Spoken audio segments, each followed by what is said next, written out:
문재인 대통령은 오늘 오후 청와대에서 공정경제 추진전략회의를 열었습니다. 올해 초부터 경제 활성화를 위한 행보에 바쁜 문재인 대통령이 경제 활성화라는 양적 성장과 함께 공정경제라는 질적 성장, 이 두 마리의 토끼를 잡겠다는 의지로 해석되고 있습니다. 배태우 산업팀장과 함께 관련된 이야기 자세하게 짚어보도록 하겠습니다. 네, 배 기자. 네. 대통령이 직접 공정경제와 관련된 회의를 주재를 했습니다. 네. 오늘 회의 어떤 의미가 있는 회의입니까? 네. 네. 그 문재인 정부의 경제 정책 기조는 소득 주도 성장, 혁신 성장 그리고 공정 경제입니다. 네. 그 지난 10일 대통령은 신년 기자회견을 통해 그 경제 활성화에 대한 의지를 피력한 바 있습니다. 이날 경제라는 단어만 40번 가까이 언급했는데요. 이 가운데에도 공정 경제와 관련한 내용이 있었습니다. 그 대통령의 신년 연설 다시 한번 들어보시겠습니다. 지난 여야정 국정상설협의체에서 불공정을 시정하고 공정경제의 제도적 틀을 마련하기로 하고 상법 등 관련 법안의 개정을 위해 노력하기로 약속한 바 있습니다. 공정경제 법안의 조속한 입법을 위해 여야정 국정상설협의체를 더욱 활성화하도록 노력하겠습니다.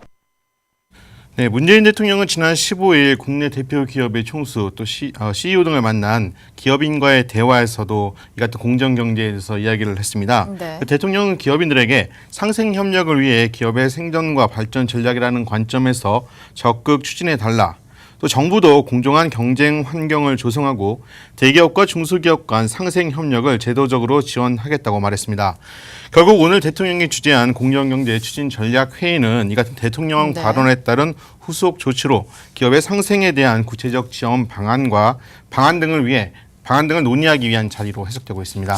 정부 주요 부처 장관은 물론이고 정부 여당까지 오늘 회의에 참석했다라고 하는데 주요 어떤 내용들이 나왔습니까? 네, 일단 오늘 회의에는 그 정부 주요 장관과 청와대 관계자 그리고 정부 여당 관계자까지 총 출동했습니다. 네.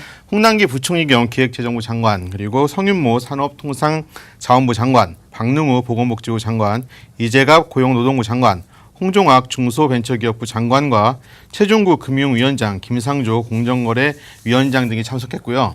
그 여당인 더불어민주당에서는 조정식 정책위 의장, 유동수 정무위 민주당 간사 등이 참석했고 청와대에서는 노영민 신임 비서실장, 김수현 정책실장 등도 함께했습니다.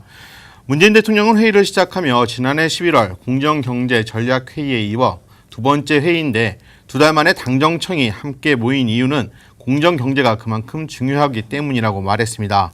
또 지난해는 공정경제 기반을 닦았다며 을을 보호하면서 갑과 함께 상생하고자 노력했다라며 공정경제 성과를 소개하기도 했습니다. 가맹점 보호 강화 그리고 중소기업 차별 금지, 생계형 적합업종 법제화 등을 대통령은 성과로 꼽았는데요. 하도급 관행이 개선됐다는 응답이 2017년 86.9%에서 2018년 94%로 상승했다는 공정위 실태 조사 결과를 인용해 현 정부의 공정경제 기조가 올바름을 강조했습니다. 대기업과 어떻게 보면 중소기업이 함께 성장하기 위한 정책이 공정경제의 핵심인 만큼 그간의 성과를 좀 자평했다 이렇게 보여지고 있는 상황인데 이날 회의에서 대통령은 대기업에 대해서 쓴소리도 좀 나왔다라고 합니다. 네, 그렇습니다. 네. 그 대기업 대주주의 중대한 탈법과 위법에 대해서는 국민연금의 그 스튜어드십 코드를 적극 행사해 이를 견제하겠다는 뜻을 밝힌 건데요. 네. 스튜어드십 코드란 기관 투자자의 책임 원칙을 뜻합니다. 네. 그 국민연금, 자산운용사 같은 기관 투자자들이 주인의 자산을 맡아 관리하는 집사처럼 고객을 대신해 투자기업의 의사결정에 적극 참여해 고객 자산을 충실히 그리고 올바르게 관리하도록 하는 지침을 뜻합니다. 네. 이 같은 대통령의 발언은 공정경제를 위해서는 대기업의 책임 있는 자세가 중요하다는 것을 다시 한번 강조한 것으로 풀이됩니다. 또 상생 경제는 대기업 스스로의 변화와 혁신, 또 성장을 위해서도 반드시 필요한 일이라고 지적했는데요. 실제 정부는 대기업 경영의 투명성 향상과 책임성 강화를 위해 지속적으로 수유 지배 구조를 개선해 왔다면서 자산 10조 이상 기업 집단의 순환 출자가 지난 2년간 90여 곳에서 5곳으로 크게 준 사례를 소개했습니다. 네, 지난 신년사를 통해서 문재인 대통령은 사실 실제 국민들이 느낄 수 있는 성과를 강조한 바가 있었는데 오늘 회의에서도 좀 비슷한 내용이 나왔다고요. 네, 그렇습니다. 그 문재인 대통령은 공정 경제의 성과를 국민이 직접 체감할 수 있도록 해야 한다라고 말했습니다. 네. 이를 위해서 소비자 권익 보호를 위한 과제를 적극 발굴할 것을 주문했는데요.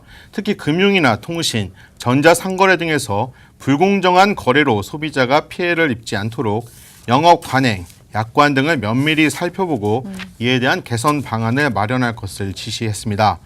이와 함께 앞서 공정경제의 제도적 틀을 마련하기 위해 관련 법안이 개정될 수 있도록 국회가 도움을 줄 것을 민주당 측에 요구하기도 했습니다. 대통령은 마무리 발언으로 공정은 혁신의 기반이며 개인이 능력을 발휘할 수 있는 토대라고 말하면서 공정경제의 중요성을 재차 강조했습니다. 네, 공정경제 어떻게 보면 좀 이해하기는 쉽지만 사실 현실화하려면 굉장히 어려운 단계에 있는 것 같습니다. 네. 공정경제에 대한 대통령의 의지가 어떻게 보면 양극화된 갑과 을에 대표되는 대한민국의 경제 근본적인 변화를 좀 이끌어낼 수 있을지 앞으로도 지켜봐야 될 것 같습니다. 지금까지 배태호 기자와 함께했습니다.